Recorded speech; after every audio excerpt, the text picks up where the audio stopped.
Hi, I'm Shirley Crandall with San Antonio Lighthouse for the Blind and Visually Impaired. I'm an independent living skills trainer, and today we'll be discussing money management. We'll start with bills. When you're at the bank or store, ask the cashier or teller to please hand you each denomination separately and give you a moment to place it somewhere. Some people like to put denominations in a front pocket and back pocket. Others like to put it in a pocket of their purse and their wallet, and then they can organize it later when they get home. You can identify money by using a device like this. This free device is called a currency reader, and you can get it from the U.S. Treasury Department. We'll have the website and phone number in the description below. You simply place the bill under the raised area on the top of the unit. Locate the button, which is indented and has a line that's raised, so it's easy to feel from the smooth side of the rest of the unit. Press down, and it says 1 to identify the bill. If you have it in correctly, or if you have it in just a little bit crooked, or there's a fold on the corner of the bill, and you press the button, it says error. So that just lets you know to reposition or check and feel that there aren't any folded corners. This device comes with a CD with audible instructions as well as printed instructions. You can also use an app. I have one called the Let's See app. And all you do is hold it over the denomination and it will say $10, the amount of the bill. $5. Very easy. Now, once you've identified your money and you want to put it all in the same place, you can use a folding technique. Now, we don't recommend using anything higher than a 20 because that's too costly of a mistake to make should you misidentify something. We'll start with a $1 bill. There's no fold to a 1, as it's the most frequently used bill. We'll just set that one down. For a 5, you'll take it on the short side and fold the two short sides together, folding the bill in half.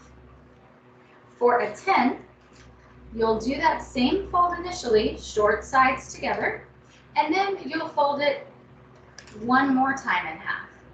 It's easy to remember 2 times 5 is 10, so you fold the 10 like the 5 2 times. The 20, we're going to fold on the long side, so it looks like a hot dog or a taco. And now we have tactily and visually distinct sizes and shapes of our bills. So we can put these all in together. Or if you choose, you can use a sectioned wallet. So this lady's version has tabs that you can pull to locate the sections and place each denomination in a separate section. This one has pockets for coins and lots of slots for credit cards. The men's version is the typical fold over wallet, and instead of tabs, each section is slightly higher than the next so that you can easily feel where to pull apart and put those denominations. For coins, you can tell them apart tactily a couple of ways.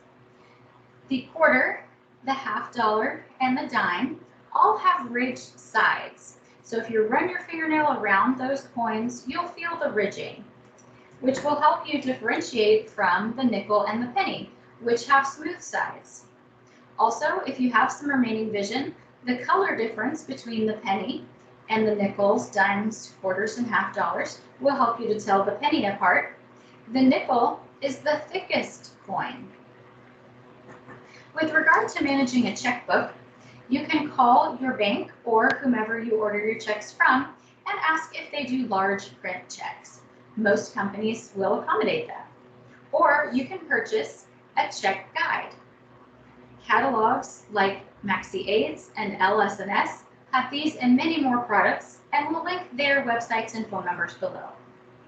A check guide, for those with remaining vision, the color contrast may be enough to help you easily see where you need to sign.